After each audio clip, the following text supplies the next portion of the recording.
Rodeo starts right now. This morning, police are on the search for a gunman who pulled the trigger in a possible drive-by on the city's east side overnight. The latest details on the victim just ahead. Plus, several food and water distributions are taking place today to help those affected by this winter storm. Details on the times and locations, that's just ahead.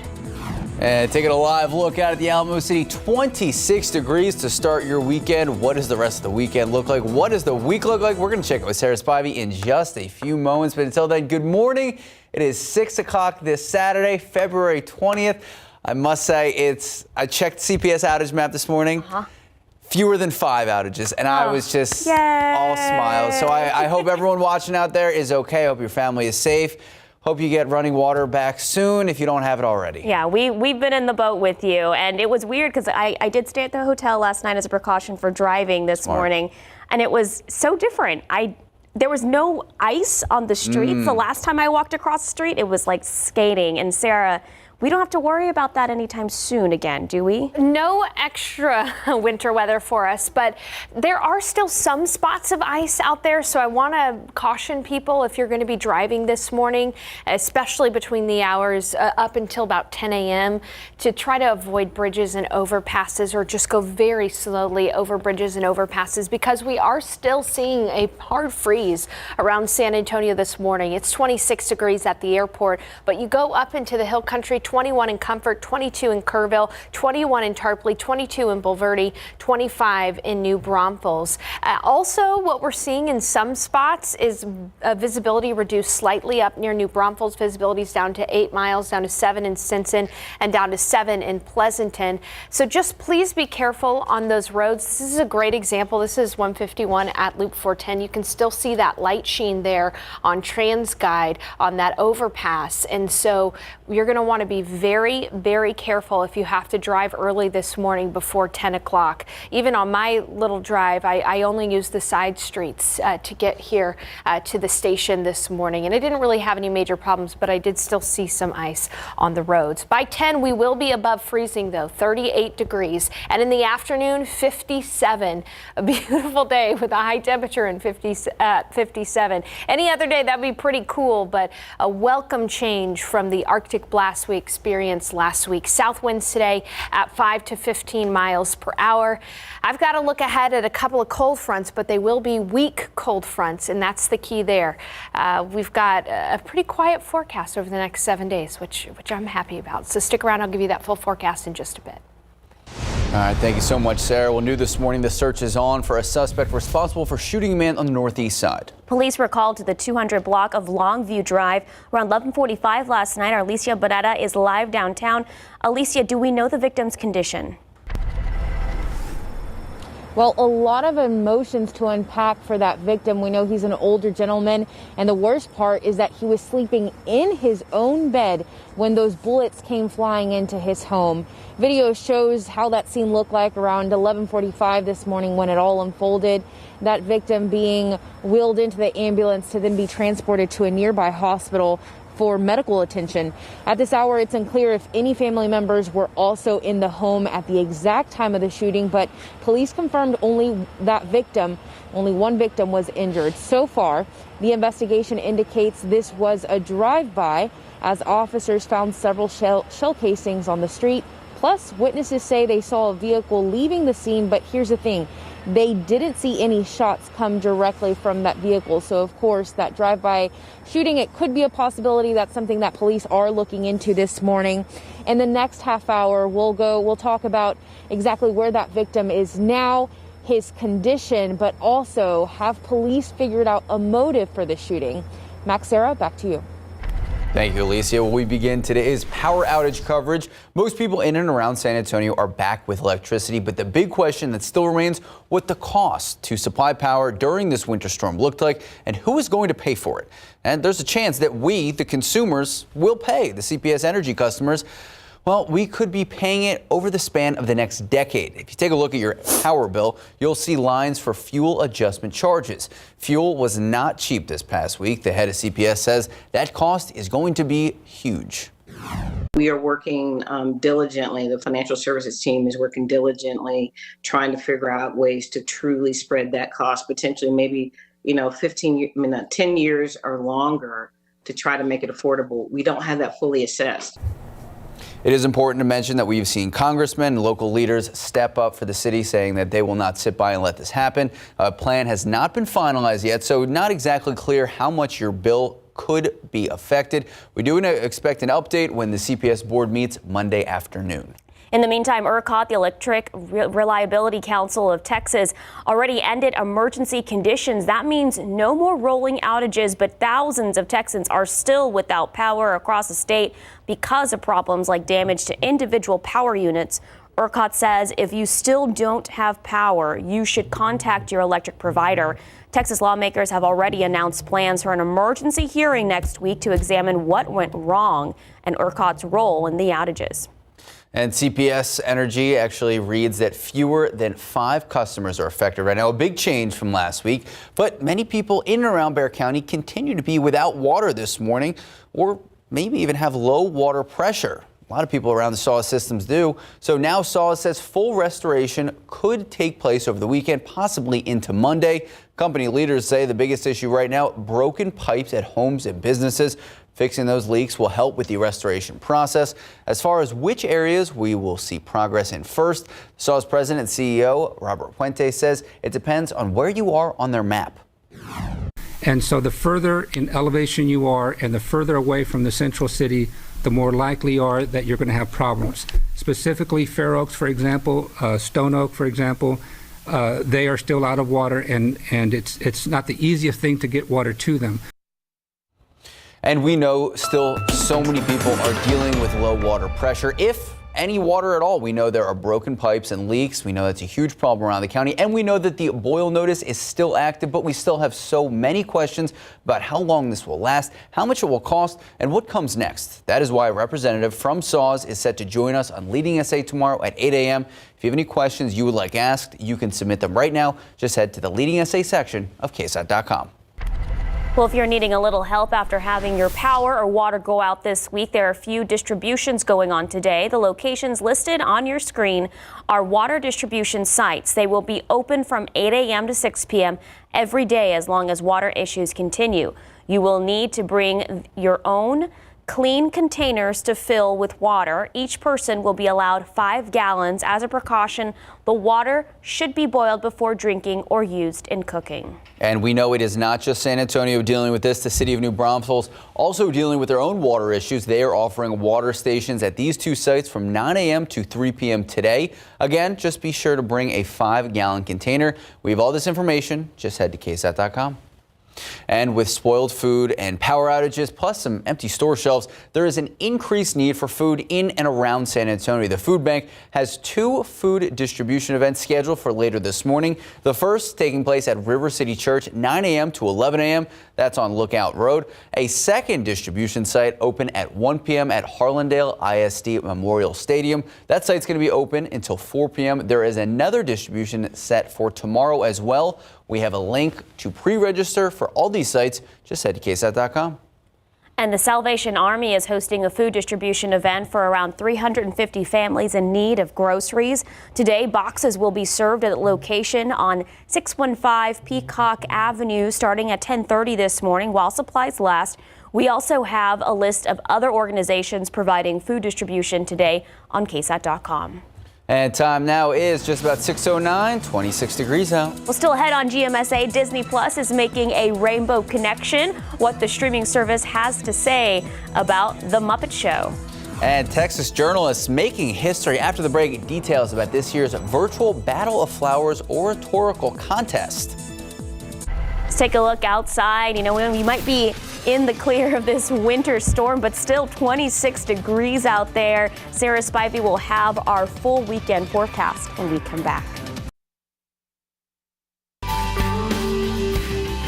Good morning and welcome back. Because of this pandemic, the Battle of Flowers oratorical contest, say that 10 times fast. I know, right? Will be held online this year. Extra, extra Texas journalists making history is the theme of this year's oratorical contest. February 26th at 9 a.m., students from Texas institutions of higher learning are being given the opportunity to exhibit the research and public speaking skills in pursuit of the first prize of $5,000. The contest began in 1926, making it one of the longest running college level forensics competitions in the state.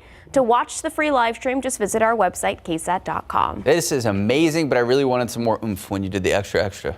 Don't. She did one in the break. That was fantastic. Extra. There we go. Like that, All right. Sarah Spivey, 26 now, but we could see the sun. We are going to see the sun as soon as it comes up here for sunrise. It has been a historic week, though. We're going to talk about this week like we do the winter storm of 1989 when we got 13.5 inches of snow here in San Antonio. The National Weather Service has been gathering snowfall totals for the past week from Valentine's Day through the 18th, that Thursday.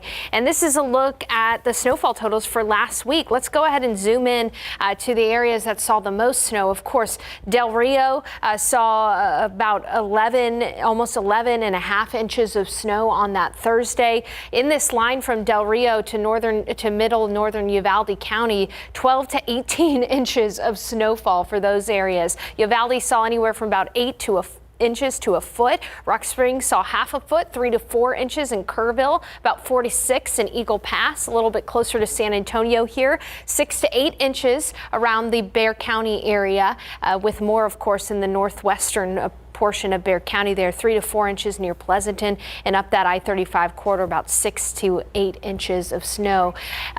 Winter storm that we're going to be talking about for a long time for a lot of different reasons. Of course, the power outages and water shortages as well.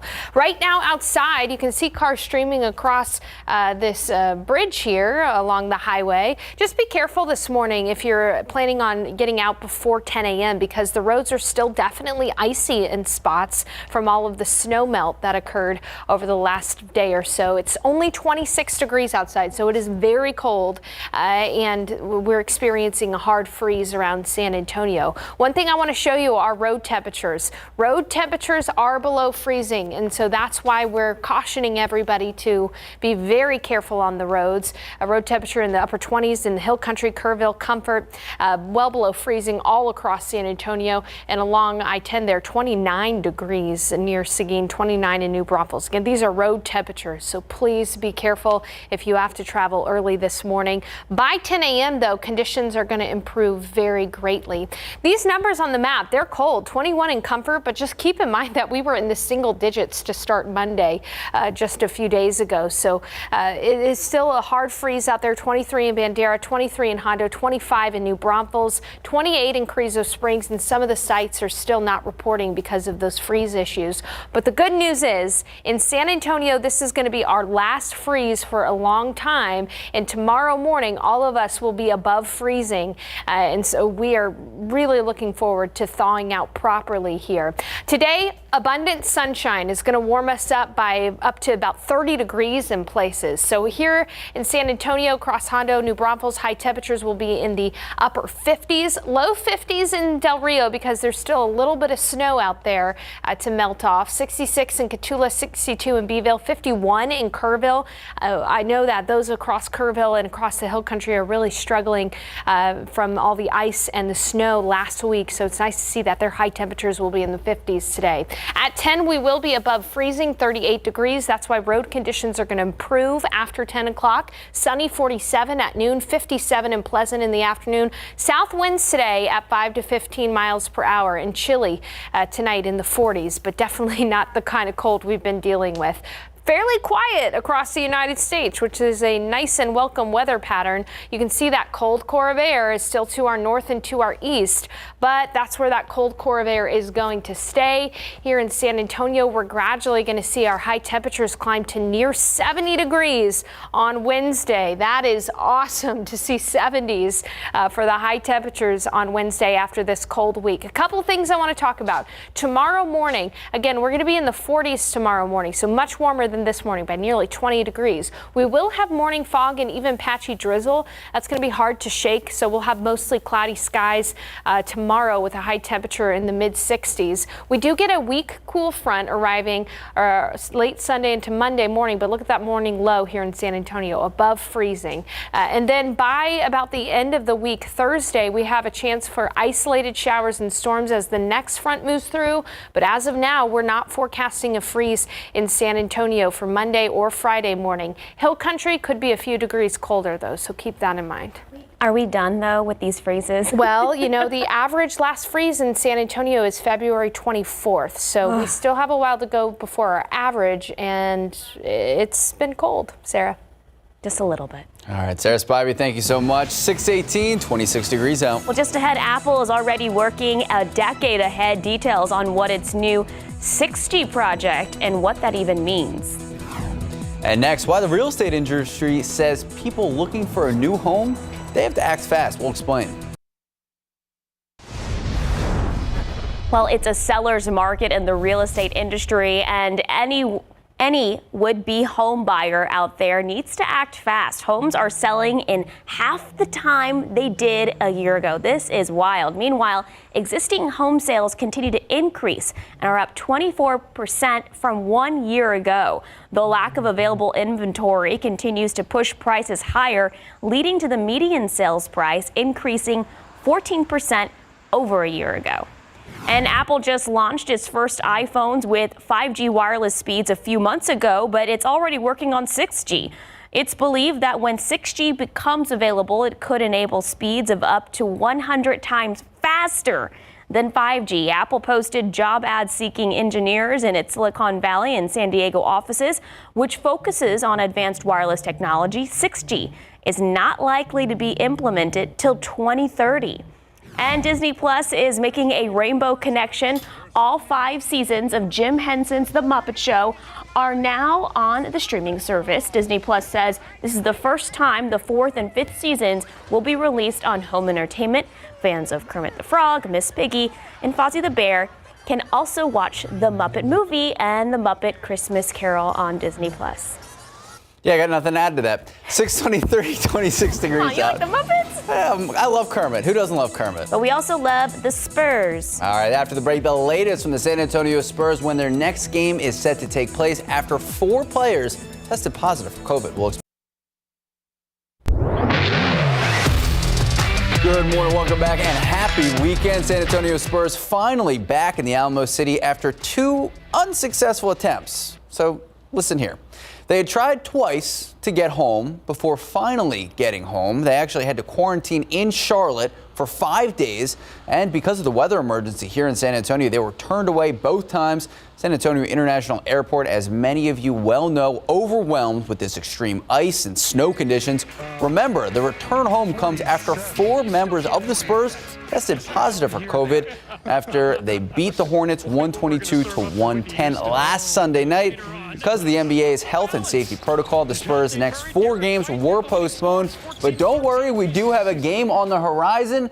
The Spurs taking on the Oklahoma City Thunder Wednesday, 7 p.m. in Oklahoma City. We are continuing the Rodeo road trip. And you know what? Why not bring it back with a win? Go Spurs, go. Go Spurs, go. 627, 26 degrees out. We'll still head in our next half hour, going over some of the stories you may have missed during this crazy winter weather week. Well, it's the latest involving the pandemic after that severe weather caused vaccine delays across the county and where we stand when it comes to the latest relief bill. Good morning, welcome back, and happy Saturday. 6:30 this morning, February 20th. If you're watching right now, you probably have power. Yay! We are wishing you and your families the best. We know the last week has been really tough on so many. It really has. And, you know, we're right there with you, experiencing no power and water. Of course, all of us are still in this water boil. But Sarah Spivey, there is some good news on the horizon. Oh, yeah. The good news is that we're starting a warm-up trend. And before I get to the forecast, I do need to correct myself. Earlier in the full forecast, I had said that we had seen 13.5 inches of snow in 1989. Of course, I actually meant 1985. We're ad-libbing as we go along here, and it's been a long week, so I appreciate you all sticking with me. Something to to watch out for, though, this morning are icy spots on the roads, especially because we're in the 20s.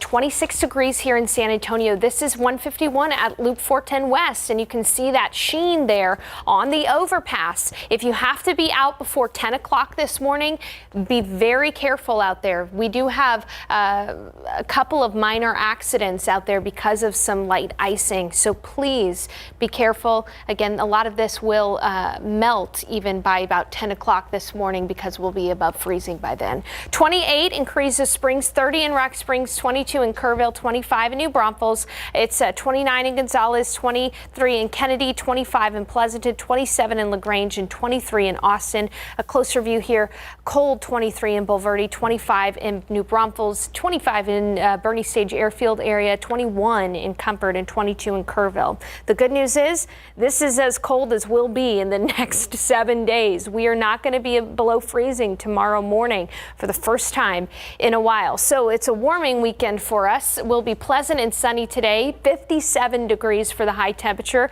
I know a lot of the puppies and dogs have been too cold to go for a walk out there. Today's a great day to do that after about 10 o'clock this morning. Tomorrow morning, we're actually going to start off in the 40s with some fog and even some patchy drizzle, a high temperature in the 60s. Tomorrow. Hey, by the way, 50s, the last time we were in the 50s for the high temperature was on February 10th, 10 days ago. So we are warming up nicely. I've got the latest, though, on rain chances in the week ahead. And of course, we'll talk about this record-setting winter event that we've been dealing with over the last week. Your forecast in just a few minutes. Max, Sarah? Thank you, Sarah. New this morning, police searching for the suspect they believe shot someone on the city's east side, leaving a man seriously injured. The shooting happened in a neighborhood off of South WW White Road near I-10 East just before midnight. Our Alicia Beretta is live downtown with more on how that victim is doing. Alicia? Good morning. Well, we know he's under close medical watch because he's in critical condition after being shot in the chest while sleeping. At this hour, police haven't made clear if anyone else was inside the home with the man at the time of the shooting. But again, only one confirmed victim was injured. Video shows that victim, an older gentleman, on a gurney being wheeled into the ambulance. Police say that victim was taken to BAMC Hospital to be treated. And so far, the investigation indicates this was a drive-by, as officers found several shell casings on the street. Plus, witnesses say they actually saw a vehicle leaving the scene around midnight, but they didn't see any shots come directly from that vehicle. So police are still investigating that piece of information. Police were also seen canvassing the area right outside the victim's bedroom window. Again, that man was asleep when he was shot in the chest. Right now, no description of that getaway vehicle. Neighbors, again, they didn't see any shots come directly from the vehicle, but they do remember someone driving off. Police at this point are looking for either one person or perhaps even several people involved in the shooting. Reporting live, Alicia Barrera, KSAT 12 News. Thank you, Alicia. Well, now for the latest COVID-19 numbers here in Bexar County. The downward trend continues for COVID-19 patients in local hospitals. Tonight, 696 COVID-19 patients are hospitalized. 253 are in the ICU and 142 are on ventilators.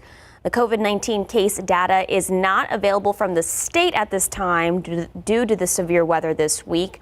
New case and death numbers are expected on Monday. And this week's winter weather obviously forcing vaccination sites in San Antonio to reschedule appointments. WellMed clinics closed this week. Patients who were set to get their second dose of the vaccine, they now will have their appointment transferred to next week. So let's take a look at new appointment times at the Alamo Dome. If you had an appointment on Tuesday, you can now get your vaccine today. If you were set to get the vaccine on Wednesday, that has been moved to tomorrow, Sunday, February 21st. If you had an appointment yesterday, you can plan to get the vaccine on Monday, February 22nd. There are also new appointment times for the COVID-19 vaccinations at Wonderland Mall. All of Monday's appointments are now happening today at the same time as your original appointment. So those who missed appointments on Tuesday and Wednesday can also visit the site between 8 a.m. to 8 p.m. tomorrow. We have all this information for new appointment times and locations on KSAT.com. And it's pretty clear that the severe weather disrupted the distribution of the vaccine, not only here in Texas, but all across the country. The setbacks are impacting all 50 states and leaving a backlog of millions of doses. ABC's Karina Mitchell explains the efforts to catch up and to get Americans vaccinated. This morning, the White House is asking local leaders to help make up for lost time after the shipping and distribution of the coronavirus vaccine was delayed last week by massive winter storms. We're asking vaccine administration sites to extend their hours even further and offer additional appointments if we all work together. From the factory all the way to the vaccinators, we will make up for it in the coming weeks. Los Angeles Mayor Eric Garcetti says his city is waiting and will be ready. We are in a race against time, a race between infections and injections. And anything that slows down our progress is unacceptable. Meantime, Pfizer says it will be able to reduce the production time of its vaccine from 110 days to 60 days. Adding the vaccine, which had to be stored at 94 degrees below zero, can now be stored in regular medical freezers once it arrives at vaccination sites. Yesterday, President Biden toured Pfizer's COVID-19 production facility in Michigan and says he understands the hesitancy among some to taking it. If there's one message to cut through to everyone in this country, is this: the vaccines are safe. Take the vaccine when it's your turn and available. That's how to beat this pandemic. The president is still promising 600 million doses by the end of July, enough for all Americans, but he acknowledged not everyone will have received a shot by then. Karina Mitchell, ABC News, New York. Well, President Joe Biden's $1.9 trillion stimulus plan moved through the House with its key pieces intact this week. It includes the $15 an hour minimum wage, a one-time $1,400 stimulus check, and more money for small businesses. Federal unemployment benefits will include a $400 a week increase, and there's more money for schools to reopen. The bill is expected to go to the House floor later next week. And back to deliveries of the vaccine. FedEx says it will make the deliveries of the vaccine to those sites in the United States able to receive the shipments, and they expected to do it today. Because of that harsh winter weather, carriers like FedEx and others were unable to complete those shipments. In a statement, FedEx says due to the weather disruptions at its main hub in Memphis, it is now leaning on other hubs to get the vaccine shipments as soon as possible. Shipment delays have resulted in a number of sites across the country, not just here in San Antonio and in Texas. They've had to close, while forcing many people to scramble to reschedule those appointments. Well, you may soon be able to get the COVID-19 vaccine at Costco, the company administering vaccines to eligible people as part of the federal retail pharmacy program. Right now, it's only in select pharmacies across California, New York, Oregon, South Carolina, Washington State, and Puerto Rico, but more states may be added to that list soon. To check eligibility and schedule an appointment, people must visit Costco's website. And time now is just about 6:40, 26 degrees out. From damaged roofs to busted pipes, all this winter weather damage has homeowners wondering, will my insurance cover this? Our Marilyn Moritz has the answers just ahead. And after the break, a recap of some of the things you may have missed during this crazy and dangerous weather-filled week. You know, every time this week we go to live cam, I'd always hold my breath because I didn't know what we would see. But it's nice to see a clear-ish skyline out there. 26 degrees at 6:40 this morning. Sarah Spivey will have our full forecast when we come back.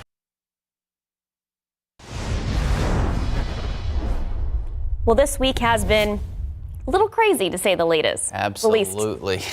So we hit sub-zero temperatures. We had snow twice, roads and highways shut down, tons of people without power, some still without water. And chances are you may not have been able to catch it all of those stories between not having power. So we clumped a few of our biggest stories and tips together for you. That's right. So first, San Antonio and several surrounding areas are and were still under a water boil notice. That's because of the power outages and broken pipes across the state. They led to a lot of water quality concerns. And people who had plans to travel at the airport were stuck there for several days because of the weather. Inbound flights reopened yesterday after having been canceled since Tuesday. And just to be on the safe side, you can check your flight status by visiting flysanantonio.com. That's right. And what is a disaster without a little politics involved? Ted Cruz is now under fire fire after he took off to Cancun as Texas went through this weather crisis. In an interview, Senator Ted Cruz said that he took the trip with his 2 daughters and his wife, who wanted to get out of the cold weather for the weekend.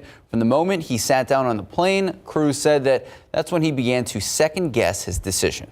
And people not only stocked up on food, but fuel as well. This prompted the Texas Department of Transportation to warn drivers of a fuel shortage affecting parts of the state. That's right. And you can read all about these stories and so much more right now. Just head to KSAT.com. Later on GMSA at 9 a.m., we're going to be going over some of the memorable moments that we all went through this week. And I wanted to make a correction. We weren't at sub-zero temperatures. We were just below freezing. That's right. And I got to give all the credit to, some of our crews who were out there really showcasing what so many families had to deal with. And of course, our weather team who have been on top of this for the last week. Our meteorologist, Sarah Spivey, thank you. You worked so hard the last 8-9 days. All of us went through a lot going on across the city and across the KSAT 12 viewing area. We were all in this together. I want to talk about some of the records, though, that we set with this winter weather blast. First of all, we had our 8th coldest temperature ever recorded Monday morning when we got down to 9 degrees in San Antonio. The 8th coldest temperature ever recorded. Secondly, we were the coldest. That makes us the coldest since December 23rd, 1989. During 1989, we did have a cold snap across the nation, and we had our 2 largest snowfalls here in San Antonio since 1985. 2 of the largest snowfalls since 1985. 1985 is when we got 13.5 inches of snow. Sunday night into Monday, we saw 3.7 inches, and Thursday we saw 2.5 inches. That makes it the second snowiest winter of all time, behind 1985 with 6.4 inches of snowfall. We got 0.2 earlier in January inches of snowfall, and that makes this the second longest stretch below freezing. We went 4 days and 12 hours below freezing, just 90 minutes short of the record set back in 1951. Really impressive cold, and it's still cold out there. Temperatures this morning, we are under a hard freeze warning until 9 o'clock. It's 26 at the airport, 21 in Kerrville, 23 in Hondo, 28 in Carrizo Springs, 30 in Rock Springs. A wider view here of the nation, the cold core of air is up to our north and to our east right now. 7 below at International Falls, 7 degrees in Chicago. The good news is that cold core of air, it's going to stay over there and move off to the east. So we are in for a warm up over the next few days. Tomorrow we'll be in the 60s. Same story on Monday and Tuesday. By Wednesday, we'll be in the 70s. And in San Antonio, I do not expect a freeze over the next 7 days. Possible to have a freeze up in the hill country by the end of the week, but still, welcome improvement. Look at all the folks on the roads this morning. I want to caution you to be very careful on the roads up until about 10 o'clock this morning, because we are experiencing that hard freeze. There are still patches of ice out there, and we do have a couple of reports of minor accidents around the city from that ice on the road. So please use caution if you have to be out before 10. After 10, things are going to improve for us. 26 degrees outside right now with a dew point in the 20s. As I mentioned, road temperatures are well below freezing, and that's why you're going to want to be careful. Road temperatures in the 20s up in the hill country. All of us experiencing road temperatures below freezing. So any puddles that are out there from yesterday's snow melt have refroze, and you can see that's the case out at 151 and 410 there. And I'll also select I-10 at the Y, and you can see the ice on the side of the roads there still. Bridges and overpasses are the most dangerous at the moment, so reduce your speed and drive for the conditions instead of the speed limit itself. The good news is we'll be at 38 by 10, and then we'll be warming up to 57 for the afternoon high temperature today. And in the high-res futurecast tomorrow morning, we are expecting to see some fog and low clouds, and those will struggle to give way to afternoon sun, but will still be on the warmer side. We're going to start tomorrow in the 40s and end up in the 60s. Then by early Monday morning, we get a cool front moving through. Rain chances are very low, and I I stress there, cool front, not very cold, because we'll only be back down in the 30s, upper 30s for the morning low, but still above freezing. 64 for the high on Monday. And in the week ahead, our best chance for rain is on Thursday. Even then, though, it's only isolated. We get another front moving through Thursday night, Friday morning. But again, I think we'll stay above freezing here in San Antonio. Hill country, though, could dip close to freezing Monday morning, Tuesday morning, and Friday morning. All right, Sarah Spivey, thank you so much. 6:49, 26 degrees out. Well, coming up next, the effects of the last week will be costly ones. Details on what you should do before you file a claim. Have we got deals for you? Welcome to KSATdeals.com. This item is a game changer for everyone working at home. You can now enjoy your beverages warm from the first sip to the very last drop with this mug warmer. It's the electric smart mug warmer. The lightweight, sleek cup warmer uses smart technology to keep your beverage at the temperature you choose. It has 18-watt heating element and keeps your beverage between 104 and 140 degrees at the temperature you choose. Now, it's safe, automatically turns off after 1 minute if it senses there is no weight on there. Spills will not short out the water-resistant design. Comes in black or white. Manufacturer's 30-day warranty. And it can also be used for oatmeal, soups, beverages, and more. Now, the retail price is $59. The KSAT deals price, $22.99. That's a 61% discount. You can find this deal and many others on KSATdeals.com.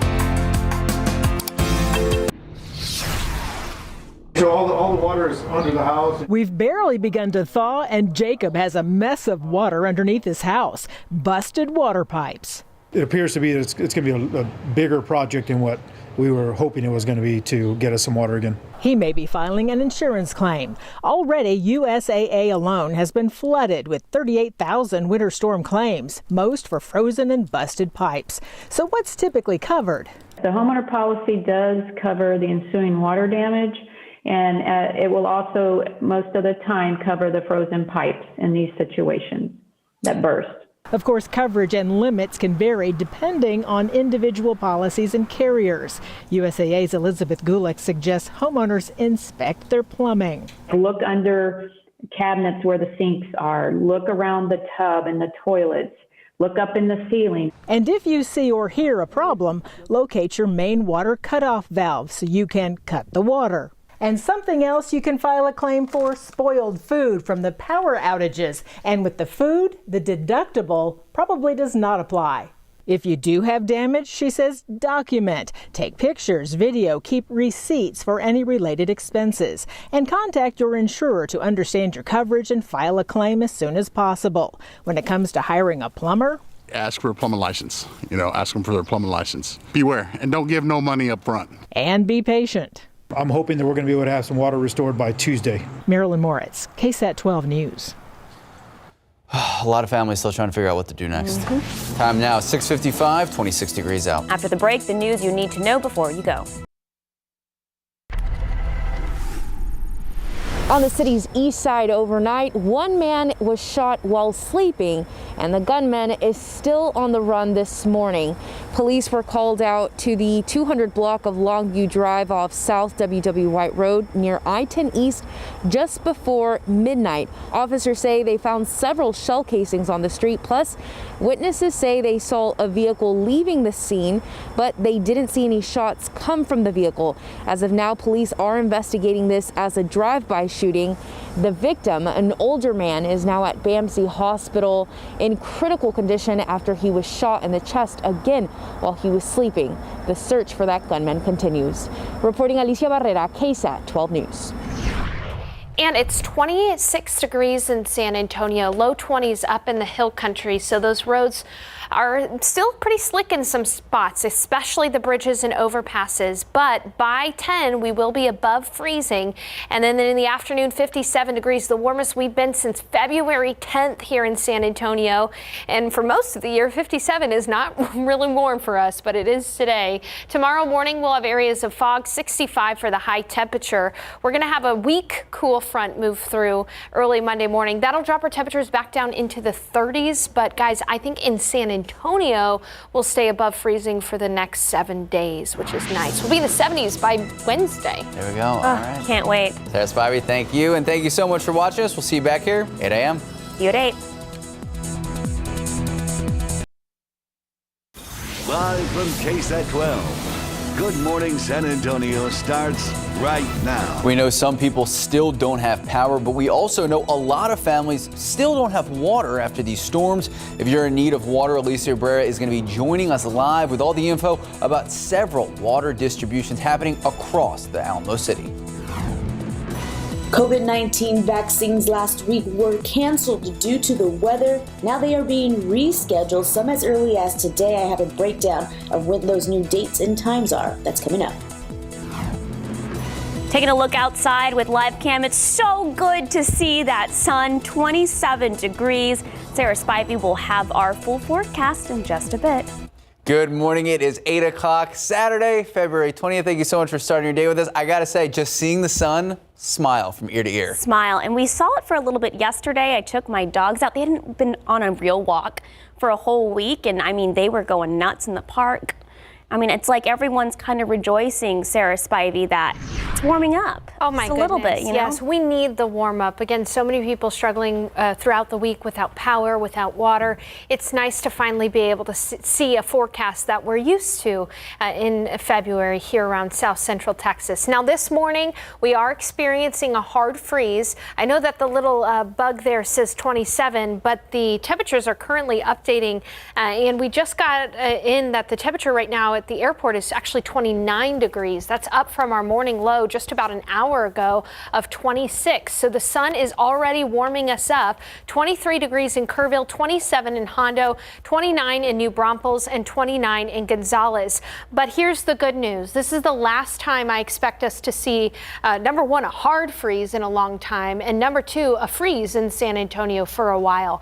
Mornings will be in the 30s here and there throughout the week, but in San Antonio we'll be above freezing. Different story for the Hill Country. Probably going to see a couple of mornings dipping down to freezing, but again, not like this, where current temperature in Kerrville is 23. Current temperature in Comfort is 21 degrees. Now, if you have early morning errands to run, I would suggest that you wait just until about 10 o'clock this morning. And the reason for that is road temperatures are still well below freezing around San Antonio in the KSAT 12 viewing area, and there are still spots of ice. We do have a few minor accidents out there, but as you can see, this is a look at I-10 and 410 there. It's actually blocked off, and you can still see that there's still some ice there. But this South Texas sun, South Central Texas sun is going to really improve those road conditions. Again, by 10, we shouldn't have very many issues, if any, on the roads from ice at all. In fact, we'll be at 38 degrees at 10 a.m., 47 at noon, and sunny. Pleasant this afternoon, 57 degrees. 57, by the way, will be the first time we're in the 50s since February 10th. So we've spent 10 days below the 50s. Really cold weather for us the last few days. South winds at 5 to 15 miles per hour. Honestly, the weather forecast only gets better from here on out. I'll have a look ahead to the rest of the weekend, and temperatures rebounding back into the 70s next week in just a few minutes. Sarah, Max? Thank you, Sarah. Well, although a majority of the ice has melted, some Saws customers, they are still dealing with the aftermath of this winter weather. Bursted pipes, even some water outages. This morning, Saws is once again opening their pumps at distribution centers across the city. Our Alicia Abrera is live at one of the self-pump locations on the city's south side with more on what customers must bring to get that free help. Good morning, Alicia. Good morning. We're at Mission Concepcion, right across from it.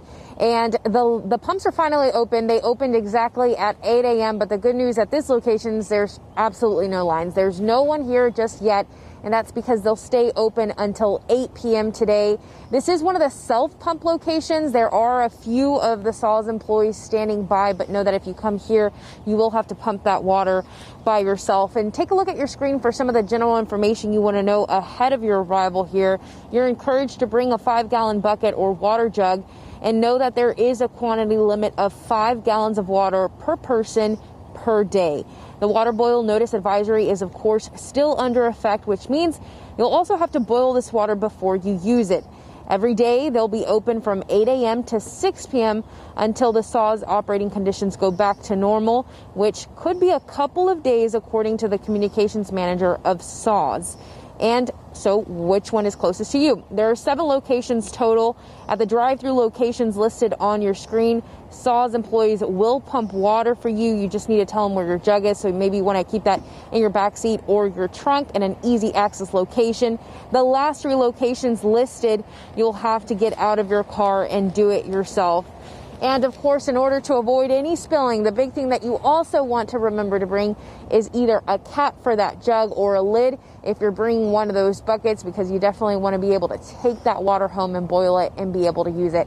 We're going to be sticking by it all morning long here just to see how that traffic hopefully increases and hear more about what people have gone through these last couple of days. Reporting live, Alicia Barrera, KSAT 12 News. Thank you, Alicia. Also happening today with all the spoiled food, power outages, and empty store shelves, there is a big need for food in and around the Alamo City. The San Antonio Food Bank has 2 food distribution events going on today. The first happening at River City Church. That's going on from 9 a.m. to 11 a.m. That's on Lookout Road. The other distribution site open at 1 p.m. going until 4 p.m. And that one is at Harlandale ISD Memorial Stadium. There is another distribution site set for tomorrow. We're going to have all that info and what you need to know to register. Just head to KSAT.com. The Salvation Army is hosting a food distribution for those who have been affected by this winter storm. They will have groceries for around 350 families in need. Boxes will be served at 615 Peacock Avenue, that address on your screen, starting today at 10:30 a.m. while supplies last. We also have a list of other organizations providing food distribution right now on KSAT.com. And the cold weather this past week has almost made getting COVID-19 vaccines nearly impossible. Many with those scheduled to get vaccines now have rescheduled appointments. That's right. Erica Hernandez joining us live from home with details on when those rescheduled appointments are. Good morning, Erica. Hey guys, good morning. Well, some of those rescheduled appointments began yesterday, but here's a breakdown on what to expect from each site. Now, first, if you were scheduled at the Alamo Dome, today's appointments were for those who were scheduled on February 16th. Tomorrow's appointments are for those who were scheduled on the 17th. And then notice, and those who were scheduled on February 18th have been rescheduled for Monday the 22nd. Now, as far as WellMed sites, they will not reopen until Monday. Those who had appointments have been rescheduled on the same days that they were scheduled on. For instance, if you were scheduled last Monday, the 15th, your new appointment is now this Monday. Now, the University Health COVID-19 vaccine site at Wonderland of the Americas reopens today. All appointments that were scheduled for Monday, the 15th, were moved to today. At the same time, missed appointments last Tuesday or Wednesday can also go anytime today until 8 p.m. Thursday appointments were moved to coming up Monday, and Friday appointments were moved to this coming Tuesday. Now, I know this is a lot to keep track of, but we have it all laid out for you right now on KSAT.com. Max, Sarah? Thank you, Erica. New this morning, police searching for who was responsible for a shooting on the east side that ended with one man in critical condition. Here's what we know now. Police on the scene telling us around 11:45 last night, a man was shot in the chest while he was laying in bed. This is the scene in the 200 block of Longview Drive. Police say they found several shell casings on the street. Investigators now believe it may have been a drive-by shooting, and officers working to figure out what exactly happened and who pulled the trigger. Some Bexar County businesses are now able to increase their occupancy to 75% after coronavirus cases and hospitalizations have continued to go down under Governor Abbott's order. An area of low hospitalization would mean any trauma service area that has had 7 consecutive days in which the number of hospitalized COVID-19 patients is under 15%, including in the list are gyms, restaurants, and religious services. For a full list of businesses that qualify and the ones that don't, visit KSAT.com. And time now is 8:09, 28 degrees out. University Health has rescheduled its blood drive due to the winter storm this week. We have all the info of when it's happening and where you need to go if you want to donate. That's still ahead on GMSA. And get this, did you know that your body can create heat that can then create battery power? I didn't know that. We're going to explain next. Walking batteries. That's an interesting ring the person had. No, that was pretty cool. Beautiful sight out there. 28 degrees at 8:09. Don't see a lot of that snow or ice on the roads like we have been all week. Sarah Spivey will give us our full forecast when we come back. Welcome back. Facebook says it wants to break the myths related to climate change. The company says it is adding a new section to the existing climate change hub. Now, Facebook has lined up experts from 3 universities for this section. Their job will be to identify and debunk myths about climate change with scientific facts. And experts say those myths are so damaging, they hurt efforts to deal with climate problems. Facebook's Climate Science Information Center is available so far in 4 countries, including the U.S. And this is the story I've been really looking forward to. Scientists at the University of Colorado claim that they have created a wearable device that can turn the human body into a battery. This would have been very helpful this past week. These scientists say it basically powered by your body heat. The tech uses thermoelectric generators that convert the body's internal temperature to electricity. It can be worn like a ring or a bracelet and is fully recyclable. The researchers say this could be a cleaner alternative to traditional electronics, and it could be on the market in the next 5 to 10 years. All right, so we're still a few years away. I wonder if it drains you of energy, though, like if you feel really tired after. I don't think that's how that works. Is that not how that works? No, I think it just takes the heat and turns it into electricity. I don't know. I'm feeling Our tired scientist, already. Sarah Spivey. The future is now, as they say. All right, something I want to talk about that you may be aware of, maybe not, is that the aquifer has actually gone down quite a bit by 10 feet just within the last week or so. And that just shows that the demand for water is very, very high right now. Our very own meteorologist, Justin Horn, is going to get some more information about why this might be, what may be happening. But keep in mind that the aquifer today is the lowest it's been since July in the dead heat of summer. And so we'll get some more answers for you, but we'll be watching the aquifer level very carefully. I did just see the aquifer level actually went up about half a foot, 0.6 of a foot over the past 24 hours. So that is some good news, but still like a very, very steep drop because of the demand for water. So we'll keep an eye on that and keep you informed on KSAT.com. Now, the National Weather Service went ahead and compiled the snowfall totals and snowfall estimates for the entire week last week, from February 14th, that was on Sunday, all the way through Thursday. And of course, as you know, the big area that saw a lot of snow was out to the west toward Del Rio and just north of Uvalde. Del Rio saw its biggest 24-hour snowfall ever on record on Thursday, with more than 11 inches of snow. And right in this orange band here, it was anywhere from 12 to 18 inches of snow. Uvalde got about 8 to 12 inches of snow. Areas around Eagle Pass 4 to 6, Rock Springs 6 inches, Kerrville 4 to 6 inches. Around San Antonio, we saw 6 to 8 inches of snow last week, with the higher amounts being in the northwestern part of the county. And then up I-10, 6 to 8 inches as well, down toward Pleasanton 3 to 4 inches. This is our second snowiest winter ever, because of those 2 consecutive snow events last week. And thank goodness we are thawing out. It is still freezing though outside right now. A hard freeze warning is still in effect until about 9 o'clock this morning. And we are well below freezing. We're at 29 degrees right now. Watch out on those bridges and overpasses if you have to get out right now. I would personally wait maybe another hour or 2 to go out until we're above freezing. But of course, if you do decide to travel, please be extra careful on those bridges and overpasses. 26 in Comfort, but that's up from their low of 21 just an hour ago.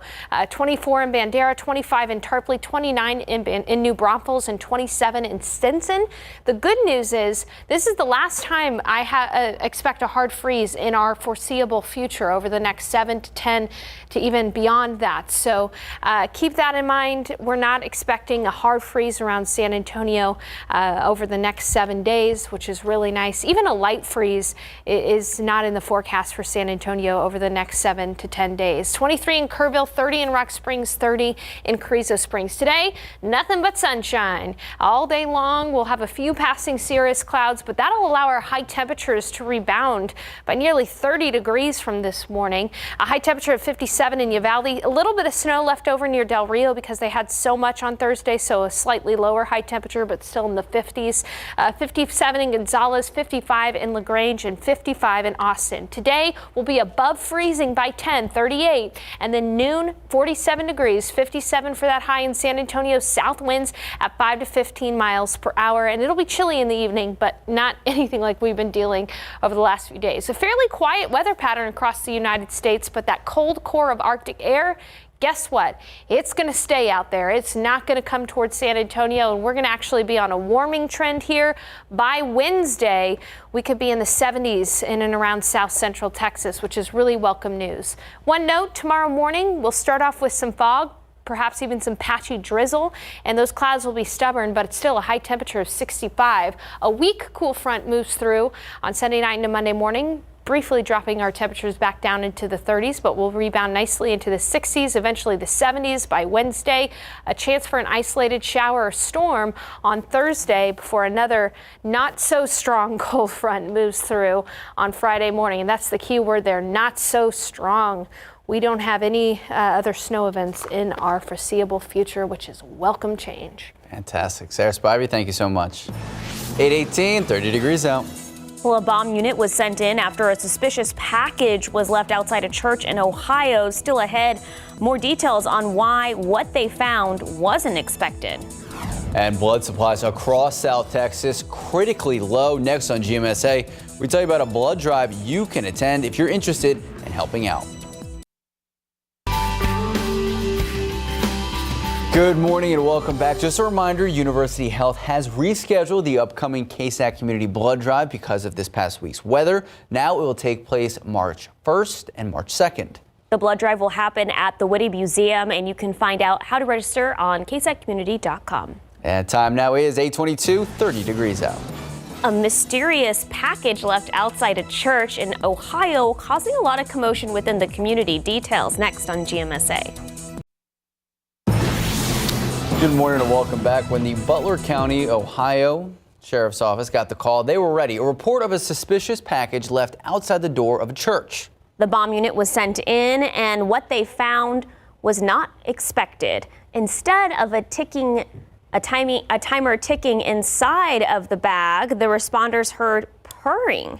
The sheriff's office says they found a mama cat and 6 kittens inside with a note saying Sprinkles had gone into labor earlier that day. Oh, the animal shelter took them all in. They say the feline family was given gentle baths. The kitties now being taken care of by a foster family. Oh, look at those little kitties.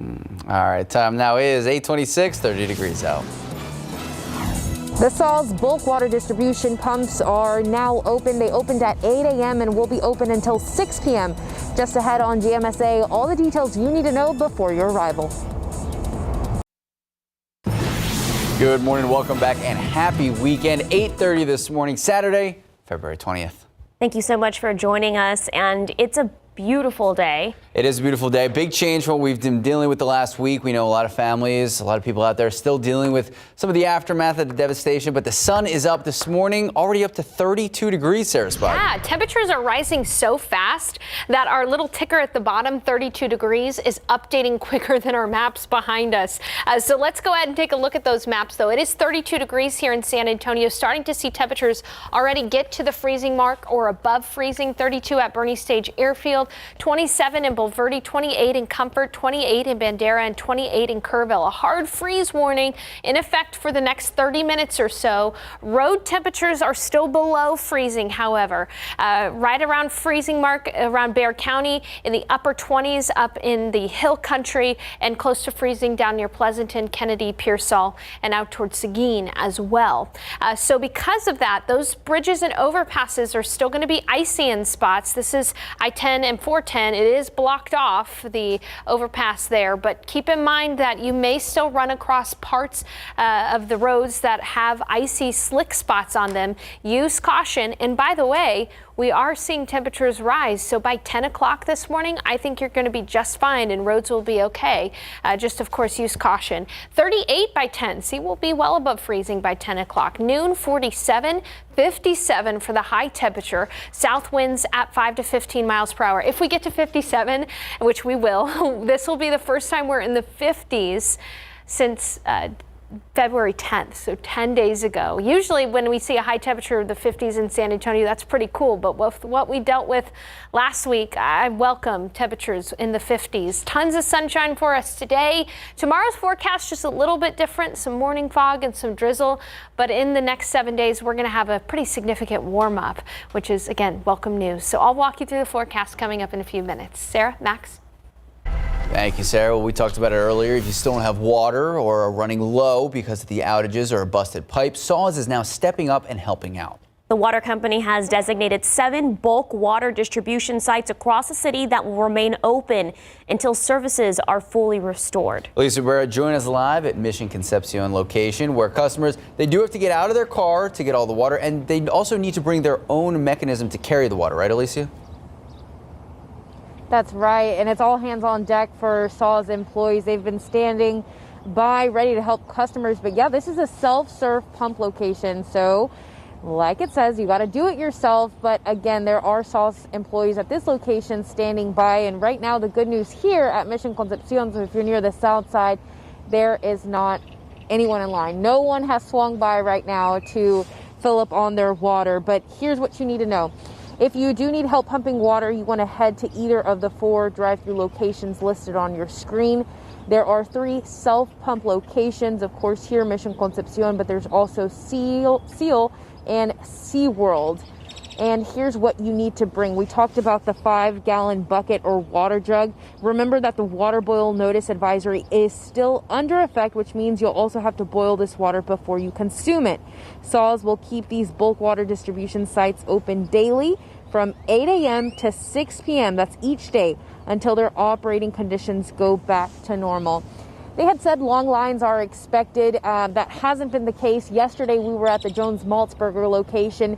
There, it wasn't much of a holdup either. And that's, again, because employees are standing by ready to help people. But you can kind of see right here, they're just standing by. They're ready to help you. So if you have that bucket, container, a jug, some even yesterday bringing a cooler of like 3 gallons, 5 gallons, that works too. The biggest thing you want to remember, if you're going to fill up, you're going to need a lid or a cap. That way you don't spill it on your way home. Max, Sarah, back to you. Thank you so much, Alicia. And as low water pressure continues, SAWS, those tell us that full restoration should happen by the end of this weekend, possibly into Monday. They say the biggest issue right now, those broken pipes. Fixing those leaks will actually help with the restoration process. As far as which areas will see the progress first, SAWS President and CEO Robert Puente tells us it depends on where you are. Tomorrow on Leading SA, we are talking to a SAWS representative about the water situation and the latest updates, including that boil notice. So join us tomorrow on Leading SA at 8 a.m. Well, meanwhile, ERCOT, the Electric Reliability Council of Texas, has ended emergency conditions, which means no more rolling outages. Many families across the state are still without power, however, due to damage to individual power units. ERCOT says if you still don't have power, you should contact your electric provider. Texas lawmakers have already announced plans for an emergency hearing next week to examine what went wrong and ERCOT's role in those outages. And this is something that we've been following this morning. The big question about what comes next, what the cost of power is going to be like after the storm, and who is going to pay for it. In your power bill, you see lines for fuel adjustment charges, and fuel was not cheap this past week. The head of CPS says that cost is going to be huge, and it could impact CPS Energy bills for the next decade or even longer. A plan has not yet been finalized, so not yet clear how much it's going to be affected. The CPS board is expected to meet Monday afternoon with a plan about what goes next. We also expect to hear from CPS this morning at 9:30 a.m. Well, VIA is offering free fares for its bus, VIA Trans and VIA Link service today and tomorrow. The bus company is working to help those who need to get to food, medicine, and other essentials. Yesterday, VIA was able to help nearly 300 people get to their dialysis appointments. Bexar County Judge Nelson Wolf says 43 out of the 49 dialysis centers have now reopened around the city. And while temperatures have improved, there are still lasting effects from this winter storm. There are several agencies that are offering assistance to victims. That's right. Erica Hernandez joining us live from home with more details on how you can help out. Good morning, Erica. Good morning, guys. Well, the American Red Cross, Meals on Wheels, SAM Ministries, just some of the organizations helping out right now. Volunteers from the Red Cross work several shifts across the state at warming centers, including the Convention Center here in San Antonio, and have also been giving out blankets and snacks to families. If you would like to volunteer or donate, you can visit their website. Meals on Wheels San Antonio working through this weekend to make deliveries to clients who aren't being able to give food to this past week, and volunteer meal delivery resumes on Monday. Now you can also head to their website to donate or sign up to volunteer. Now Sam's Ministries Transitional Living and Learning Center experienced a water outage and are needing drinking water or bottled water. It can be donated to their facility located at 5922 Blanco Road. Now, other places accepting donations are Salvation Army, San Antonio Pets Alive, and the Food Bank. We have a list of all these places and more information on how you can help right now on KSAT.com. Matt, Sarah? Thank you, Erica. Now to the latest on the pandemic here at home here in Bexar County. Local city officials say the amount of people who have been hospitalized because of the virus continues to go down. Currently, 696 COVID-19 patients in our local hospitals, 253 of them in the ICU, 142 of them are on ventilators. Mayor Ron Nirenberg says that COVID-19 case data not available because of the severe weather. New case and death numbers are expected on Monday. Well, the Labor Department has released its new unemployment report. The report says another 861,000 people filed for unemployment benefits for the first time last week. That is nearly 100,000 claims more than economists predicted. The total of first-time claims filed last week is 1.4 million after counting those who filed for pandemic unemployment assistance program benefits. And time now is 8:38, 33 degrees out. Well, you might have to be careful where you drop your shoes. It can send a crocodile to the hospital. The story's still ahead. Fascinating. Plus, farmers across Texas being hit by these storms. Why local farmers are warning people about a possible spike in food prices. We explain next. Oh, I know I lost a lot. I lost my entire garden because of this freeze. All right, 33 degrees at 8:39 this morning. Sarah Spivey will let us know how much things will warm up this weekend when we come back.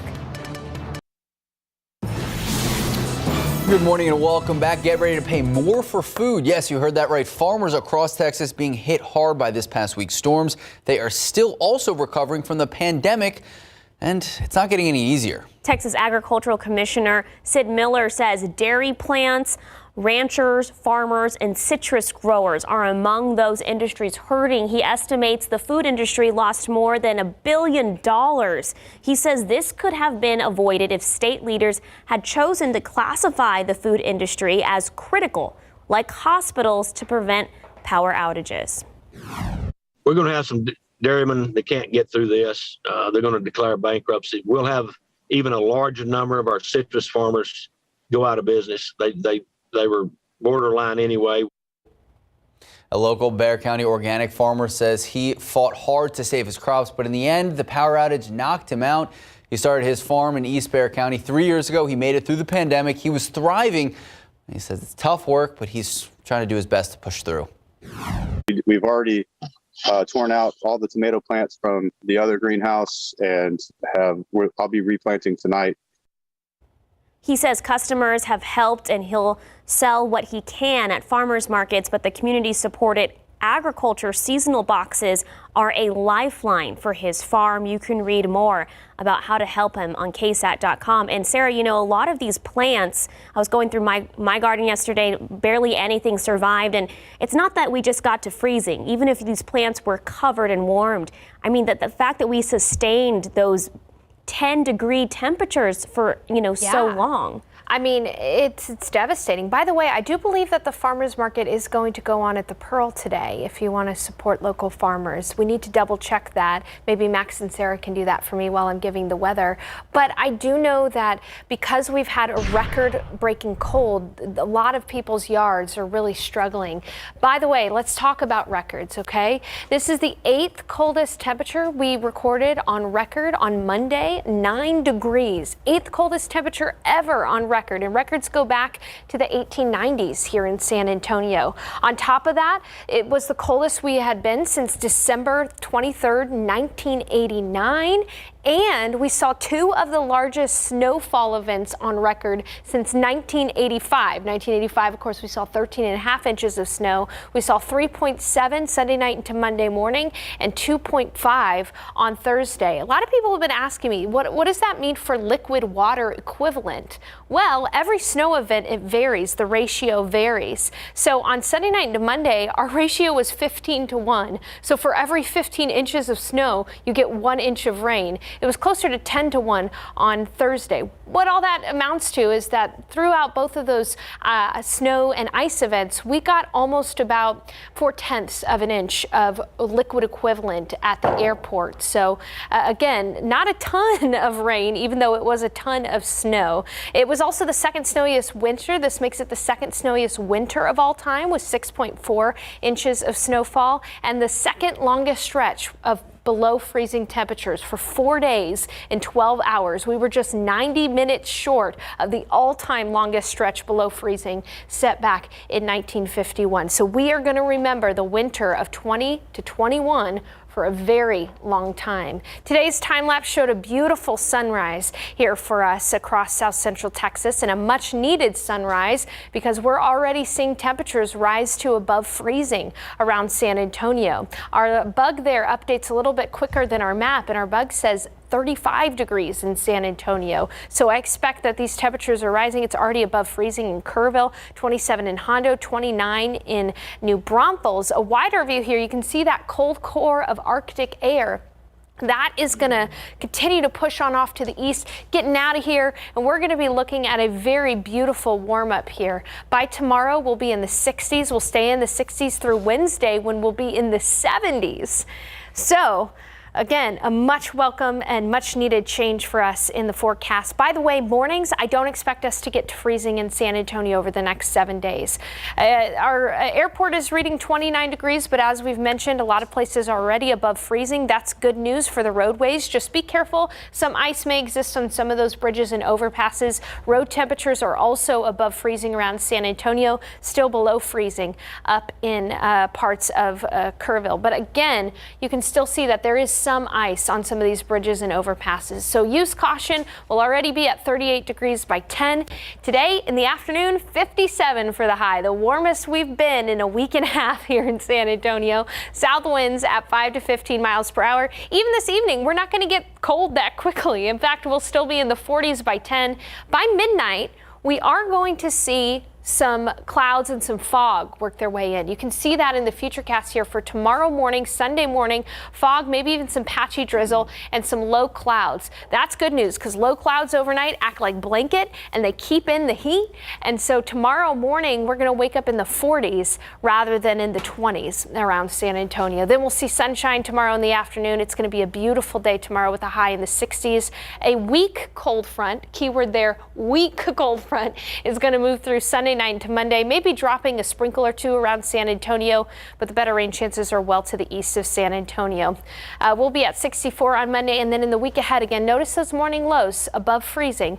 We'll be looking at a chance for isolated showers and storms on Thursday. Again, we could use some more rain. We only got about 4/10 of an inch of liquid equivalent from the snowfall. So, hey, were y'all able to check on the farmers market? Yes, delivering you information. The farmers market is open today. We did. Good. Ago on their Instagram page. They're going to be open at 10 o'clock this morning at 2 p.m. So if, I know a lot of the grocery stores empty shelves. This is a good way you can get your groceries. Absolutely. 8:48, 35 degrees out. Well, there might be an easier way to pay for parking or a train ticket available. How? We have those details next. In your morning consumer news, Google Map users, listen up. It could be a little easier next time you need to pay for parking or a train ticket. That's right. Google's new feature allows you to bypass those pesky parking meters and train ticket machines. All you have to do is connect your Google Maps account with your Google Pay wallet. The feature can save you time, also allow you to avoid touching public surfaces.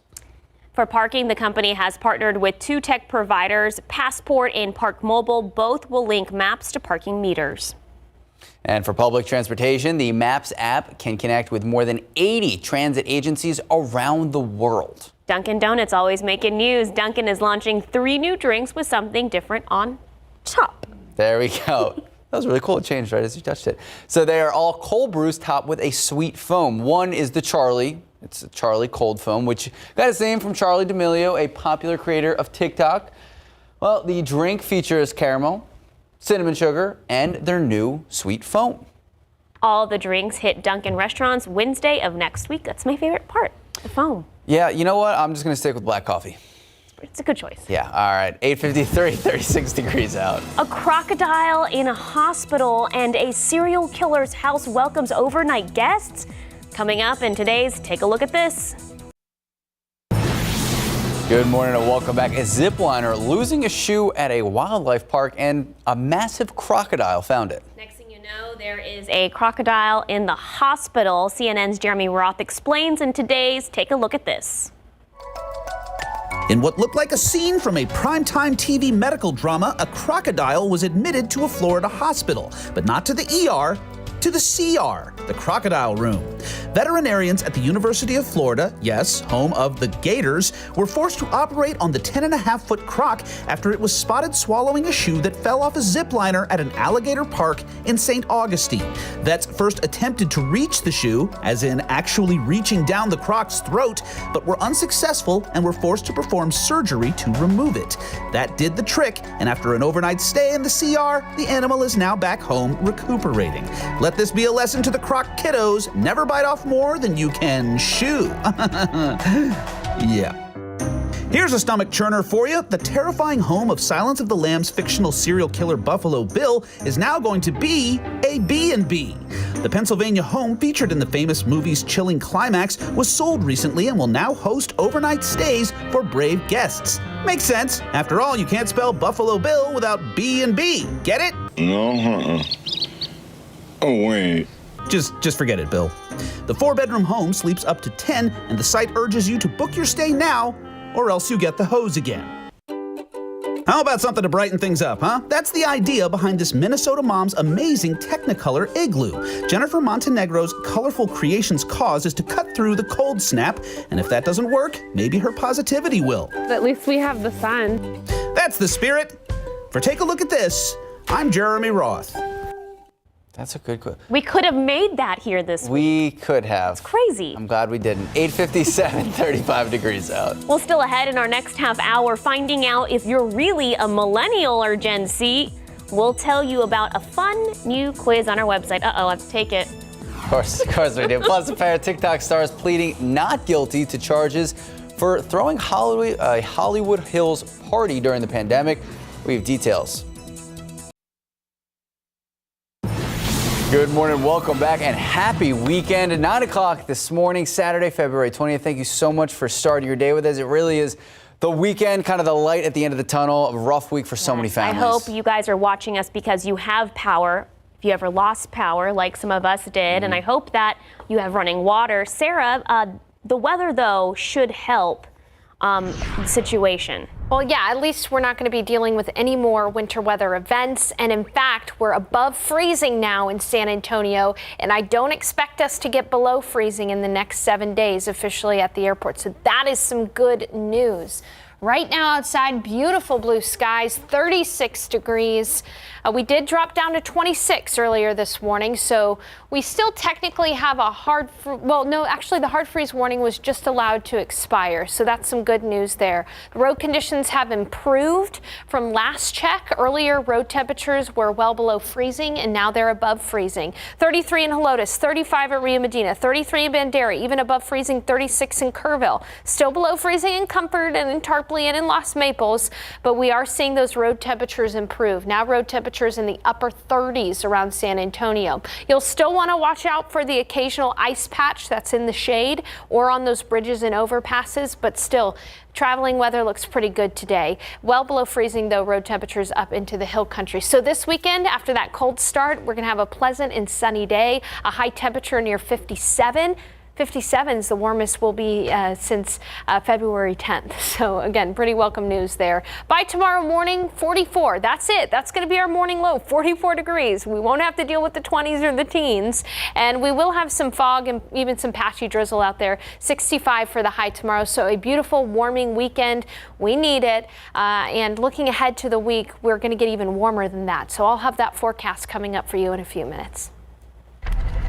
All right, thank you, Sarah. Whether you need water to hydrate, make coffee, or even wash your dishes, Saws is providing water for their customers at 7 different water distribution centers. Some areas are still without water due to the outages, while others are still dealing with the mess of pipes bursting. That's right. Alicia Rivera joining us live from the city's south side with more on what you should know if you plan on heading out to those distribution sites. Alicia?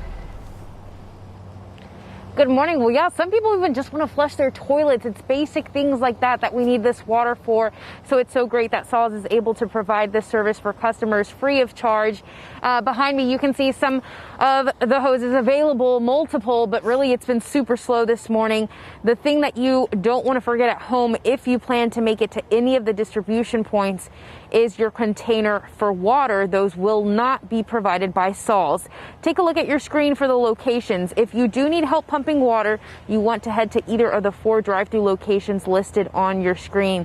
And honestly, these 3 self-pump locations, if they're as slow as Mission Concepcion, you might be able to get some help there as well.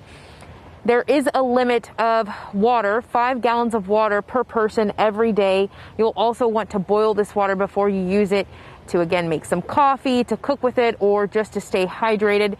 You want to bring it to a rolling boil, and then after it reaches that rolling boil, leave it there for 2 minutes, let it cool, and then you're able to use it. All locations will remain open until 6 p.m. today. Another note, you want to remember to keep your mask on, especially if you're at any of the self-pump locations, because that means you're going to be around other people that are trying to get their water. You just can see how close those hoses are, so they're making sure that people are able to respect that social distancing. 5-gallon buckets and water jugs. We talked about it, even maybe a cooler that you have at home. Those are acceptable water containers to bring in order to take some water home with you. Reporting live from the city's south side, Alicia Barrera, KSAT 12 News. Thank you, Alicia. You can find more information on those locations as well as water bottle distributions later this morning. Just head to KSAT.com. Now to the San Antonio Food Bank, which has set up mobile food distribution sites this weekend for all those in need. Erica Hernandez is joining us live from her home with details on where those sites are located. Good morning, Erica. Guys, good morning. Well, up to 7 mega mobile food distribution sites have been up and running since yesterday. The San Antonio Food Bank is preparing to provide emergency outreach to community members after being affected by the recent weather. Pre-registration for support is recommended for those who have internet access. However, if you cannot pre-register, you will not be turned away and can access food while supplies last. Now, here's a list of some of those sites. The main food bank facility at 5738 Castroville Road is open today and tomorrow from 10 a.m. to 4 p.m. Harlandale ISD Memorial Stadium at 1109 Apollo Street will be open today from 1 to 4 p.m. And then River City Church at 16765 Lookout Road just opened up now and will be running until 11 a.m. Now, for more details on these sites, you can head to our website, KSAT.com. Max, Sarah? Thank you, Erica. In your morning headlines, copper prices are at their highest level in nearly a decade. The price of copper climbed above $4 per pound Friday for the first time since September 2011. The uptick is being driven in part by investors who expect the demand for the metal to rise with the push for post-pandemic infrastructure and construction projects. Copper is used in many construction materials, including plumbing fixtures and pipes and electrical wires. And 2 TikTok stars pleaded not guilty this week to charges related to throwing 2 house parties in the midst of the pandemic.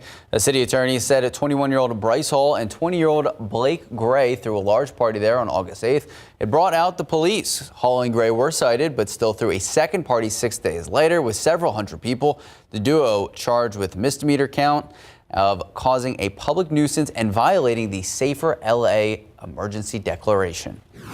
And Netflix wants to animate a children's book written by Lupita Nyong'o. The Oscar-winning actress announced on Twitter that her book is being adapted into a movie. It tells the story of a young girl with dark skin who goes on a magical journey to learn about self-esteem and true beauty. The book was a New York Times bestseller. No word on who will star in the film or when Netflix plans to release it. And time now is 9:07, 37 degrees out. We got a quiz for you. That's ahead on GMSA, finding out your true age. We're talking about and sharing our results of the KSAT Gen Z or Millennial quiz. Plus, a Texas organization rescues thousands of cold-stunned sea turtles. How they're able to keep them safe and healthy during this crazy weather. You know, I've covered the sea turtles when I used to live in South Texas. They work so hard out there to keep these sea turtles warm. 38 degrees, still not exactly ideal warm temperatures, but things are warming up. Sarah Spivey will talk about our forecast when we come back.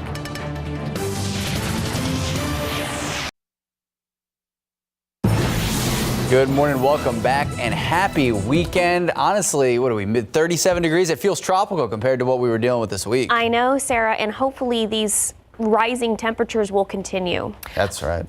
Oh, they definitely are going to continue. We are going to be seeing a pretty steady warm up here through Wednesday. We'll be in the 70s by Wednesday, and we'll maintain a pretty nice and warm weather pattern over the next 7 days. I did want to bring your attention to one thing. You may have heard about this, but just since February 14th, just since Valentine's Day, the aquifer level has dropped 10 to 13 feet. So that is a little concerning. Of course, it does highlight the fact that we are in an extreme water demand. Meteorologist Justin Horn is going to get a little bit more information about what exactly is happening with the aquifer, but I have a feeling it has to do with the fact that SAWS is probably pumping quite a bit for the purposes of water shortages out there. So we'll continue to keep that updated for you. Right now, I just checked the aquifer level. It's actually up in the last 24 hours, up 0.6 of a foot. So that's some good news. But the 10-day average has fallen quite a bit to about 660 feet. And of course, the threshold for stage 1 water restrictions is 660 feet. We'll keep you updated on that. We've got to get some more information from SAWS, of course.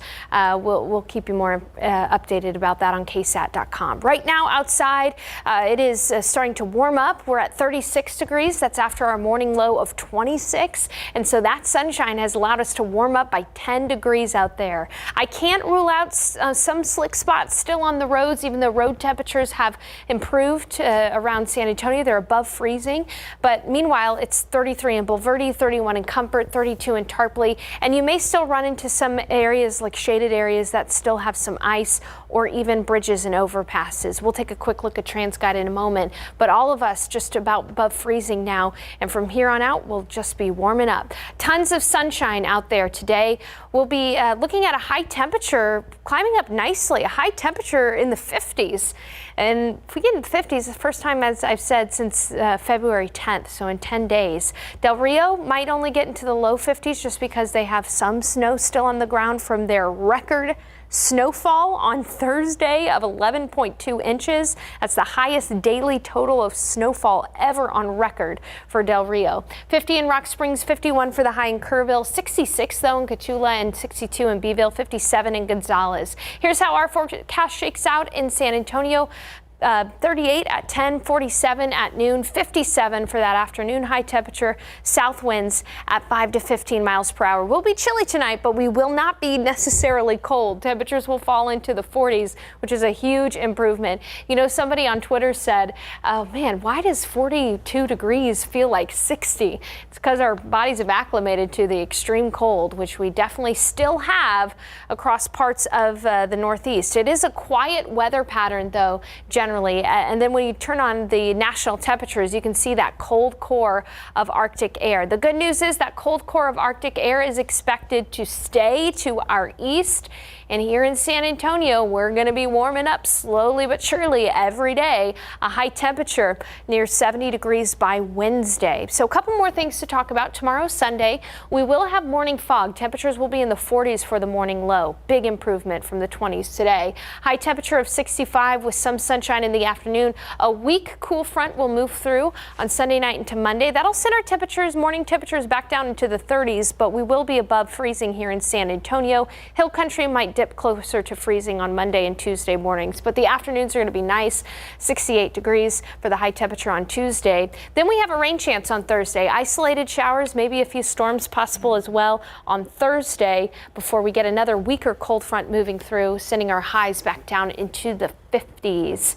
Our average last freeze, February 24th. That's our average last freeze.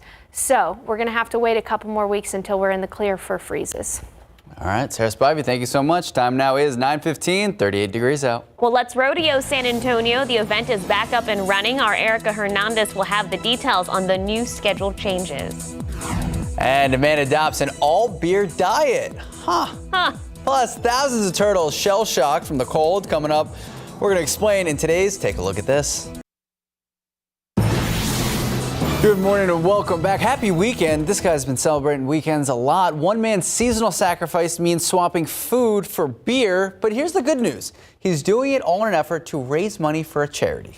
Jeremy Roth has today's Take a Look at This. An Ohio business owner is making it his business to replace food with beer. But it's not just great taste and less filling. His sudsy system is also fulfilling because he's doing it for a good cause. Ahead of Easter, many Christians celebrate Lent, a season of personal sacrifice. Brewery owner Del Hall is sacrificing food and switching to a liquid diet centered around 3 to 5 daily brewskis, along with coffee, tea, and water. Hey, in the words of Shakespeare, a quart of ale is a meal fit for a king. Or in the words of Homer Simpson, beer. This is Dell's third Lenten season on the diet, and he claims it helps him shed 40 to 50 pounds and lowers his cholesterol and blood pressure. He also uses his annual claim to fame to raise money for local service industry workers. Last year, he raised more than $10,000 in donations, and this year he's shooting for $50K. So cheers to Dell and another season of frothy philanthropy. From a few cold ones to thousands of cold ones. Turtles, that is. An organization in Texas has rescued thousands of cold-stunned sea turtles after an unprecedented winter storm. The cold-blooded reptiles are shell-shocked by frigid temperatures and the cold water, which caused them to become lethargic and unable to swim. A conservation group began the reptile rescue and started housing them at their facility with the help of volunteers and donations. At one point, a power outage threatened to derail the effort, but after tech firm SpaceX showed up with a generator, they were back in biz warming up the reptiles with renewed turtle power. For Take a Look at This, I'm Jeremy Roth. News is that they do warm up. There you go. Poor babies. I want to go back to the guy's diet for a second. Do you think you could do, what was it, tea, water, coffee, and beer? For all of Lent? No. When I drink alcohol, it makes me hungry. So no.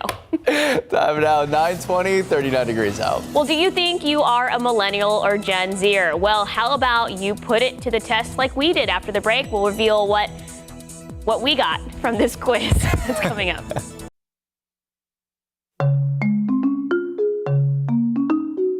Phyllis Wheatley is a famous poet brought to the United States as a slave when she was 7 years old and was brought up by a family in Boston. They educated her and realized how brilliant she was. She learned to read and write and studied astrology, geography, literature, and more. She picked up poetry, and by age 13, she became the first African American to be published and gained recognition in England. But it was an uphill battle getting her work published in America, as no one wanted to get behind the work of an African American.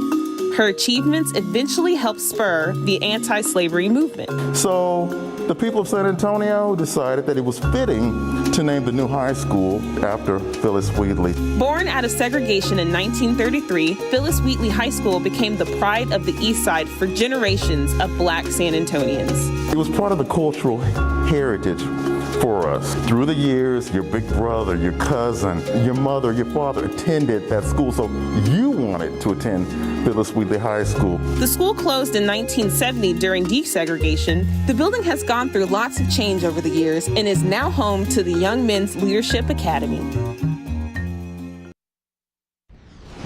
Well, good morning and welcome back. If you've been on the internet at all lately, specifically TikTok, you might have seen some fighting words between, millennials and Gen Zers. Yeah, from the way women part our hair, who cares by the way, to the kinds of jeans we wear. It's all in good fun and it's just happening on social media. There's no official battlefield. It's just something to giggle about. Still, we wanted to know, how do our readers and viewers identify? Are you even aware of this?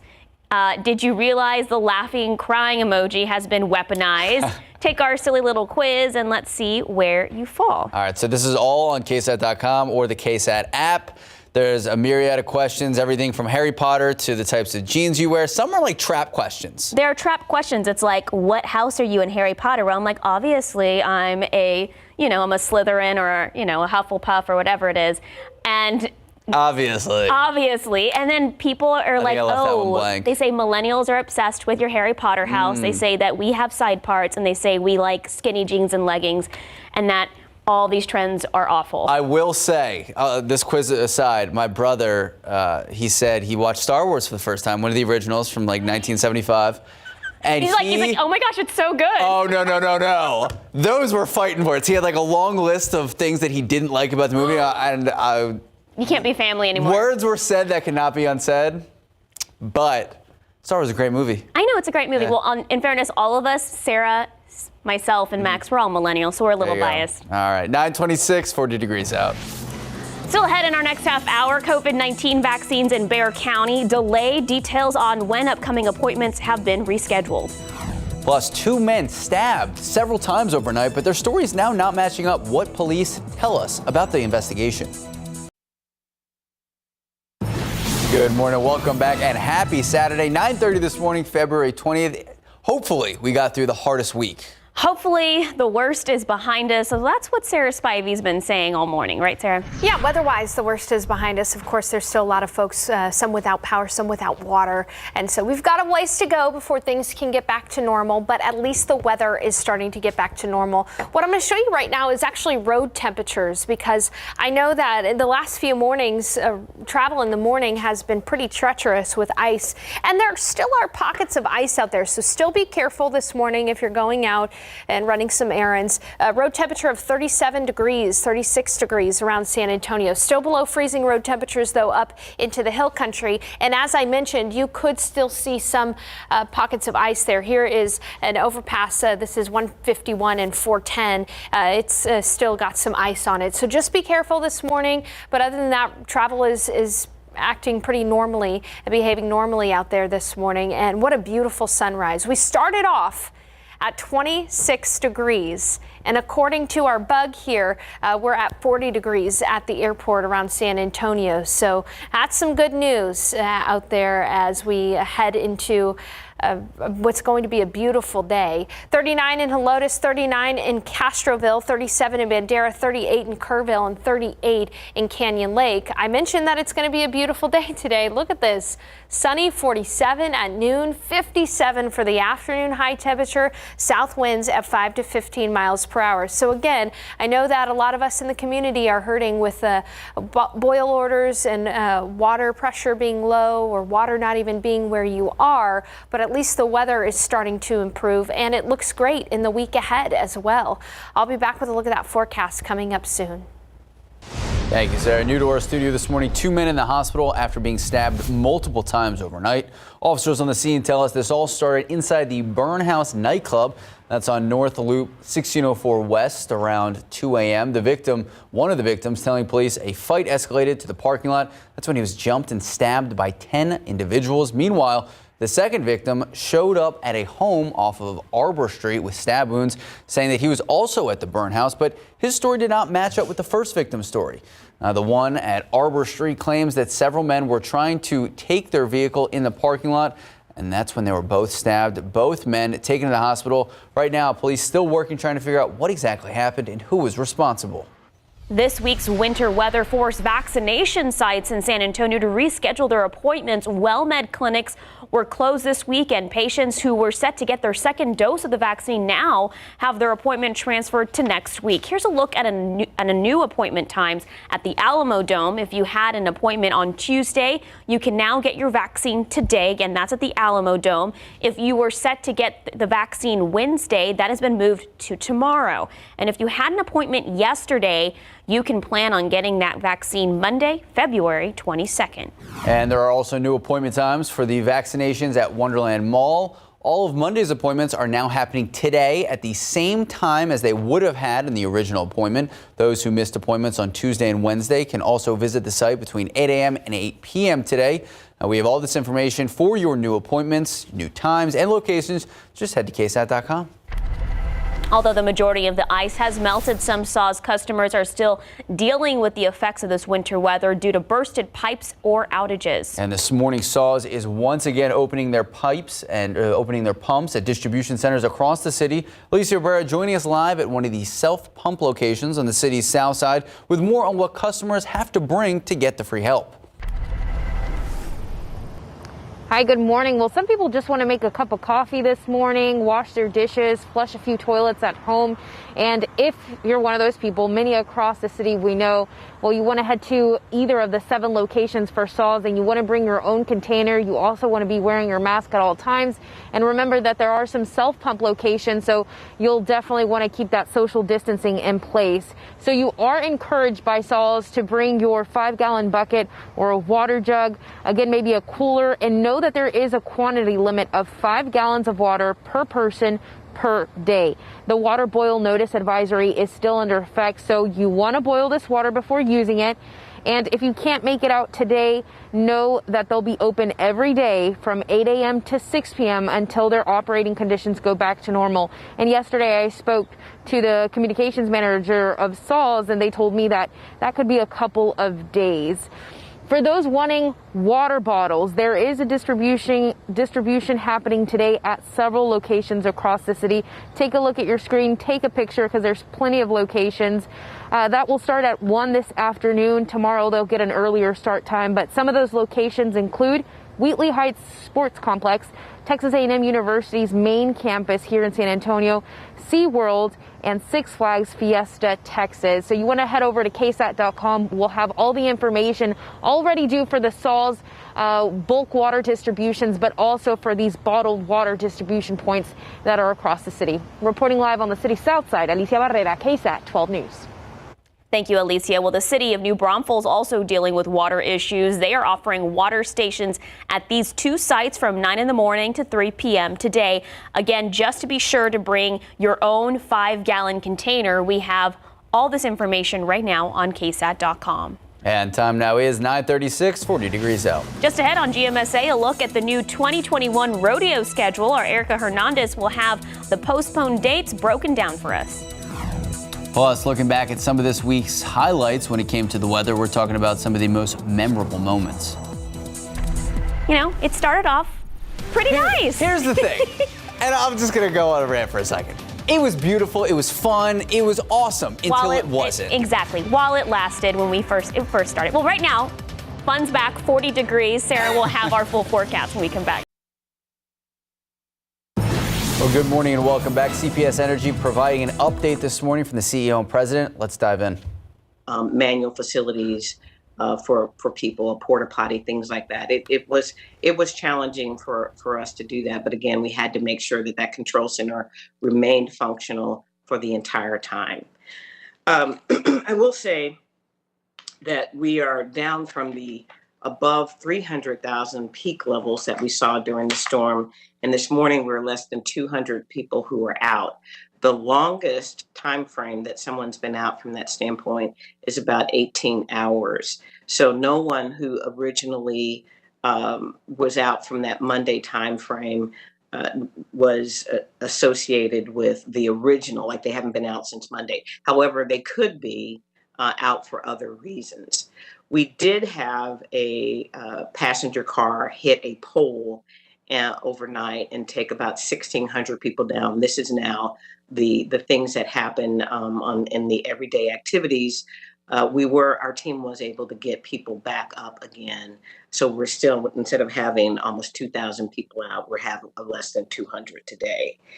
Our crews stand ready, but the weather is warming up, and this is exactly what we needed.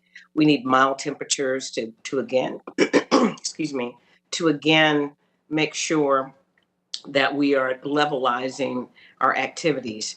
I would say that we are out of the worst of it, and as far as extreme conservation measures, I would say we don't absolutely need that. But again, today I'm working with just the sun coming through and keeping as much of our lights off as possible. In general, I think conservation needs to be something that we're always constantly practicing. We just need to step it up when there's an event for a storm. So, we're the one industry that really tells people use less of our power, conserving power again, and everybody working together and knowing that there are levels of conservation that we can practice depending on what's happening as a community and as a state. I think we have a new deep appreciation about how important conservation is during those stages. I will go back again and say that I have forecasted from the very beginning that these financial pressures on the utility industry are going to be our next tsunami. I do, again, want our community to know we're going to use every single tool we can to mitigate that. The challenge is that the system will automatically keep registering everything, even when the heating systems would continue to try to cut on. And so it looks like there's consumption during that time frame. We have cut off our Manage My Account system for right now because we're going to need to go in and try to correct those systems and take those charges out for people who were out during this outage and really try to manage through that. Those are hundreds of thousands of accounts that we're going to try to clean up. So we're cutting off the system to not create more concern about not being able to address it. We are addressing it, and we're just going to take some time to try to clean that up and make sure that it's not causing an issue unnecessarily. I do want to ask, my last comment is, we will continue to have people out as needed to make sure that power is restored for whatever reason. All the issues now are equipment failures, fuses blown, things like that, special issues in parts of town that have to be addressed. In general, if you could always know that when there are crews working in the field, if you could still follow a practice of move over if they're close to a traffic area, move over so they can work safely and get the rest of San Antonio restored. That's what we ask. That's our standard ask all the way through. But I want to highlight again, the crews are working as hard as they can out in the field to make sure that your power is restored, both on the electric side and on the gas side. All right, that is Paula Gold-Williams, the CPS Energy CEO and president, giving us another update from CPS Energy. One thing that she said was that they have cut off the Manage My Account on CPS Energy's website, and they are just trying to do everything they can to ease the burden of those high bills. They don't want people to go on the website right now and get concerned if they do see high bills at this time. That's right. She called it the next tsunami. The financial pressure is the next tsunami in regards to what these bills look like. So yeah, they're going to go in, they're going to adjust it and address the issue. The big thing is, she said, look, for the most part, the toughest part for them is over. Yeah, and right now it's basically just going through the financials, see what they can do. I know yesterday they said it might be 10 to 15 years, stretching out the financial burden of this weather storm we had this last week. So just keep it here with us on air and also online for all the latest, especially regarding CPS Energy. Absolutely. All right, well, earlier during GMSA at 6, we told you about some of the stories that happened this week, but just in case you missed them. Now we're looking at some of the most memorable parts of the week. We're going to, Monday, when we had that snowfall, I was there, right there at the Alamo, and it was nice to see at first because we never see snow here in San Antonio, especially a large amount of snowfall. So I was able to see the first part of it where people were excited. Late Sunday night into early Monday morning, people were out and about. They were taking pictures. People were sledding.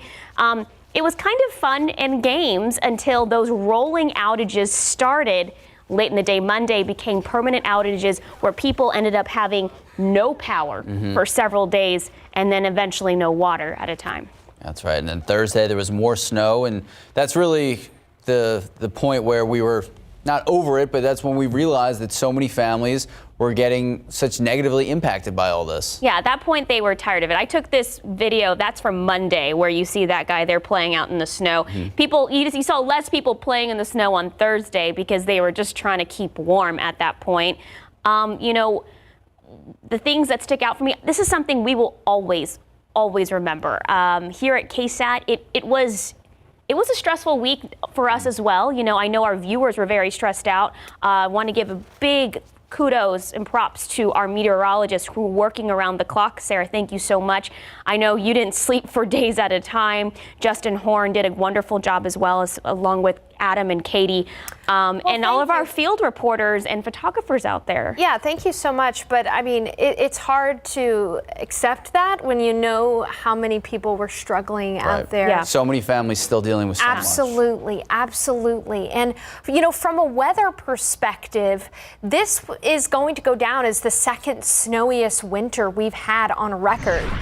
The last snowiest winter was in 1985 when we saw 13.5 inches of snow, and it's just devastating what effect this has had to our power system, to our water supply, all of those things. But it is fascinating from a meteorological standpoint to look at the observed snowfall. These are preliminary reports put out by the National Weather Service. As you well know, Del Rio saw its greatest snowfall in a 24-hour period ever on Thursday, 11.2 inches of snow. It's this tiny band of deep orange from Del Rio all the way into Kinney County and northern Uvalde County that saw about 12 to 18 inches of snow. This lighter orange color that also extends all the way up into northwestern Bexar County, and parts of Comal County saw about 8 to 12 inches of snowfall. And then around San Antonio, just inside of the loops there, it was about 6 to 8, but again, a little bit more for that northwestern portion of Bexar County into Kendall County, 3 to 4 inches of snow. As far as how much water we got out of this, remember snow, it has an equivalent sometimes of about 10 to 1, 15 to 1 as far as water goes.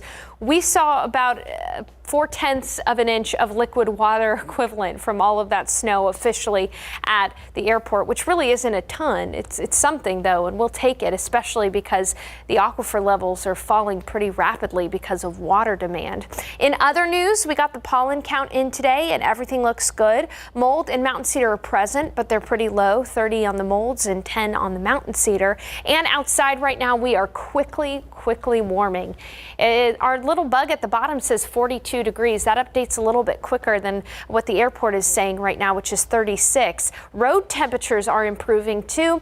We're seeing road temperatures in the 40s, and we really shouldn't have many issues, except some bridges and overpasses still do have some snow on them. This is 151 and 410, and of course some of those bridges and overpasses are still cut off. So just use caution if you're going to be driving today, but road conditions should be okay. We're getting up into the 40s right now outside, but that cold core of air is still up across parts of the Great Lakes. The good news is that's going to stay off to our east, and we're going to have a steady warming trend through Wednesday. We'll be in the 70s by Wednesday, believe it or not, after being in the single digits just this last Monday. So today is going to be sunny and pleasant, 47 at noon, 53 at 2, 57 for the high temperature, the warmest day we've had since February 10th. South winds at 5 to 15 miles per hour. Let me take you through the futurecast. Again, a beautiful sunny day today. Tonight, we're going to see clouds develop, and by the start of the day tomorrow, we'll have areas of fog and even some patchy drizzle early tomorrow morning.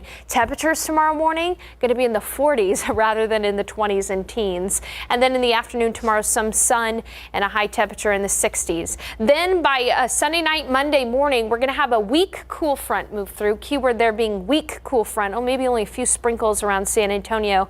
Better rain chances out east toward Houston. And that's not going to lower our temperatures by too much. Again, it's a weak one. We'll have morning lows in the 30s on Monday and Tuesday, but above freezing around San Antonio. Monday and Tuesday, we could have a light freeze up in the hill country, so keep that in mind. But here in San Antonio, we are forecasting above freezing temperatures through the end of the week. A chance for an isolated shower or storm on Thursday ahead of another weak cold front. Man, honestly, anything seems like a weak cold front now, given what we saw last week. So historic weather for us last week and pretty normal weather this week, and I'm excited about that.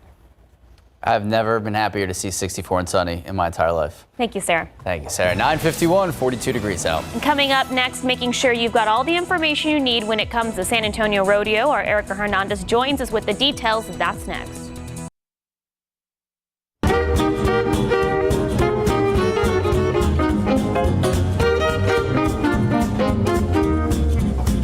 Well, the San Antonio Stock Show and Rodeo is back up and running after having to shut down because of the weather. Erica Hernandez is joining us live from her home with a look at that new schedule. Good morning, Erica. Hey guys, good morning. Well, a lot of shuffling around had to be done to reschedule those canceled dates this past week. Today's schedule looks like this. The PRCA Rodeo with Johnny Lee and the Urban Cowboy Band is at 1 p.m. and 7 p.m. tomorrow. The PRCA Rodeo with Randall King will also be at 1 p.m. and 7 p.m.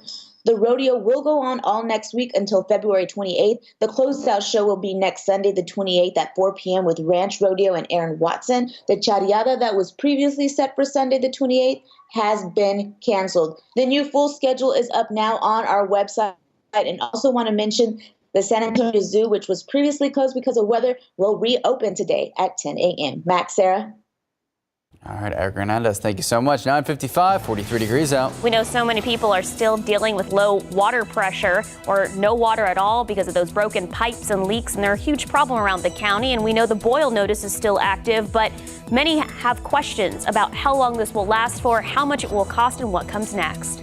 That is why a representative from SAWS is set to join us on Leading SA tomorrow at 8 a.m. If you have any questions you'd like asked, you can submit them right now. Just head to the Leading SA section of KSAT.com.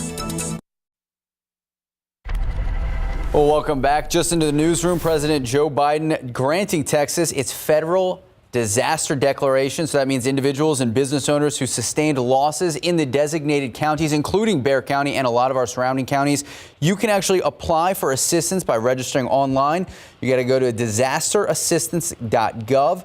And again, we are just getting this information in, so make sure to stay with us online and on air as we begin to unfold all of these latest updates. Yeah, we're already at 43 degrees right now, and we'll be at 57 for the afternoon high temperature. We do have some morning fog in the forecast tomorrow, but that morning fog is actually going to help us keep our temperatures above freezing. 44 degrees to start the day tomorrow rather than in the 20s. Improvement, 65 for the high. And then looking ahead to the week, we'll actually see our temperatures rise to near 72 degrees. We are not forecasting a freeze in San Antonio over the next 7 days. In the hill country, temperatures could run a couple of degrees colder and likely result in a light freeze on a couple of days in the weekend. I like that. No freeze for the next 7 days. Yes. Good news. Thank you so much. Thank you for watching. Have a great rest of your Saturday. Have a great day.